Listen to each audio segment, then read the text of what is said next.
अस्सलाम वालेकुम नाजरीन। खालिस्तान एक ऐसा लफ्ज है जो हिंदुस्तान को दो टुकड़ों में बांट सकता है और इसी खालिस्तान मूवमेंट को लीड कर रहे हैं अमृतपाल सिंह सिंधु, जिनका कहना है कि अगर मेरे खिलाफ FIR वापस ना ली गई तो हिंदुस्तान के होम मिनिस्टर का वही हाल होगा जो इंदिरा गांधी का हुआ था। क्या है ये खालिस्तान और आखिर हिंदुस्तान में सिखों के लिए एक सेपरेट कंट्री की डिमांड क्यों की जा रही है? तो दोस्तों, मैं हूँ Haris and welcome to the bright way channel.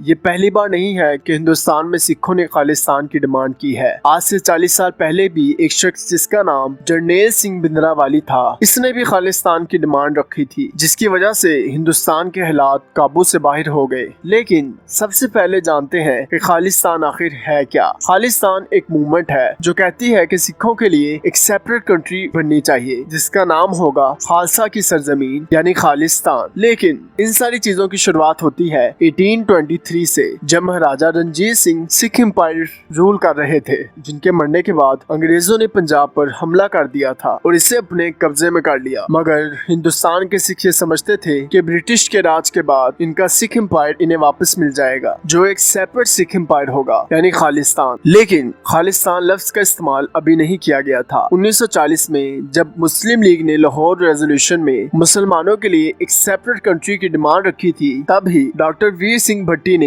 एक सेपरेट सिख मुल्क की डिमांड रखी थी जिसका नाम खालिस्तान दिया गया था। जिसके जवाब में जवाहरलाल नेहरू, जो कि कांग्रेस लीडर थे, इन्होंने सिखों से ये कहा कि पंजाब के बहादुर सिखों के लिए स्पेशल कंसिडरेशन मिलना चाहिए। मुझे कुछ गलत नहीं लगता ऐसी चीजें करने से कि जिससे सिखों को आजादी का एहसास हो। जिसके बाद सिख कम्युनिटी इस बात से एग्री हो गई और वो ये समझने लगे कि आजादी के बाद इन्हें हिंदुस्तान में इनका हक जरूर मिलेगा। मगर ऐसा नहीं हुआ। सिखों की मांग थी कि पंजाब को एक सेपरेट स्टेट बनाया जाए और वहाँ की जुबान को पंजाबी जुबान कंसीडर किया जाए और पंजाब को हक मिलना चाहिए कि अपने खुद का कॉन्स्टिट्यूशन डेवलप कर सके। लेकिन इंडिया ने इनकी ये डिमांड रद्द कर दी। मगर कुछ साल बाद एक आदमी ये डिमांड लेकर दोबारा खड़ा होता है जिसका नाम जरनैल सिंह भिंद्रावाली था। ये एक सिख ऑर्गेनाइजेशन का लीडर था जिसका मकसद था कि सिख कल्चर और मजहब को फैलाया जाए और इस पर सख्ती से अमल किया जाए। जिसके बाद वो 1970 से 1980 तक पूरे पंजाब में ट्रेवल करता है और घर घर जाकर लोगों तक ये मैसेज पहुंचाता है। जिसके बाद वो पूरे पंजाब में बहुत फेमस हो गया था।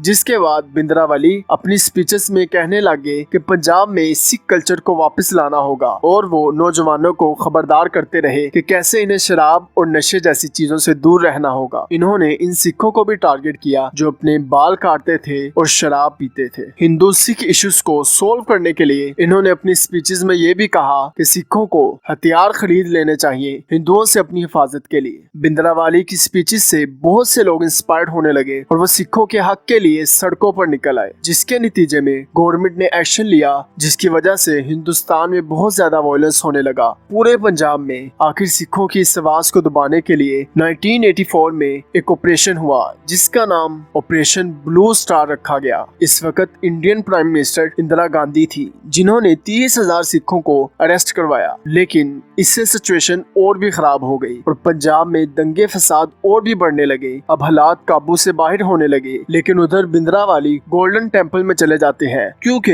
ये सिखों का इंडिया में सबसे अहम गुरुद्वारा है और वो उधर जाकर अपने सपोर्टर्स को लीड करने लगते हैं। इंडियन सरकार ने बहुत कोशिश की कि वो भिंद्रावाली को इस टेम्पल से बाहर निकाल सके और इसको अरेस्ट या इसको शूट कर सके, मगर गवर्नमेंट इसमें कामयाब नहीं हुई और पूरे इंडिया में सिखों और हिंदुओं का आपस में वायलेंस बढ़ने लगा। आखिर इंडियन सरकार ने ऑपरेशन ब्लू स्टार लॉन्च कर दिया। इस ऑपरेशन में इंदिरा गांधी ने पावर के बलबूते पर भिंद्रावाली को कत्ल कर दिया। इंडियन गवर्नमेंट के मुताबिक इस ऑपरेशन में 500 अफराद जान की बाजी हार बैठे, लेकिन हकीकत में ये झूठ था क्योंकि इस ऑपरेशन में 500 नहीं बल्कि 3000 सिख मारे गए। क्योंकि जिस दिन ये ऑपरेशन किया गया था तब सिखों के 5वें गुरु अर्जन देव की बरसरी थी, जिसकी वजह से वहाँ बहुत रश था, जिसके नतीजे में कई बेकसूर सिख मारे गए। और न सिर्फ ये बल्कि इस गुरुद्वारे की बिल्डिंग भी मुकम्मल तौर पर तबाह हो गई थी, जिसकी वजह से सिखों का गुस्सा और भी बढ़ गया, क्योंकि इनका मानना था कि इंडियन सरकार ने इनके रिलीजन पर अटैक किया है। जिसके बाद बहुत से सियासी सिख लीडर्स ने अपनी सीट से रिजाइन दे दिया और ठीक 4 महीने बाद 31 अक्टूबर 1984 को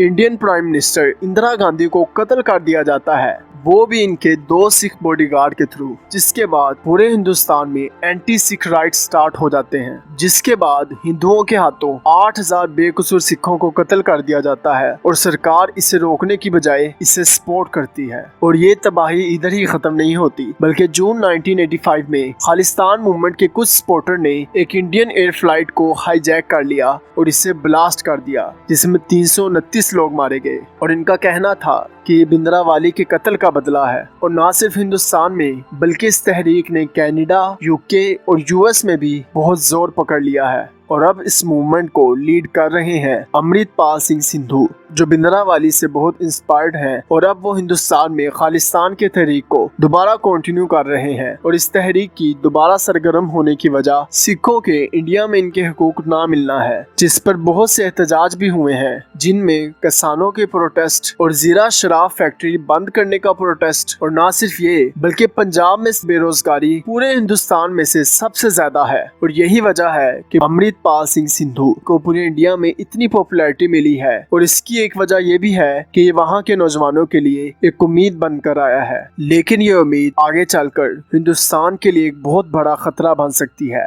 तो दोस्तों, आज के लिए इतना ही। अगर आपको वीडियो अच्छी लगी हो तो इसे लाइक और सब्सक्राइब करना मत भूलिएगा।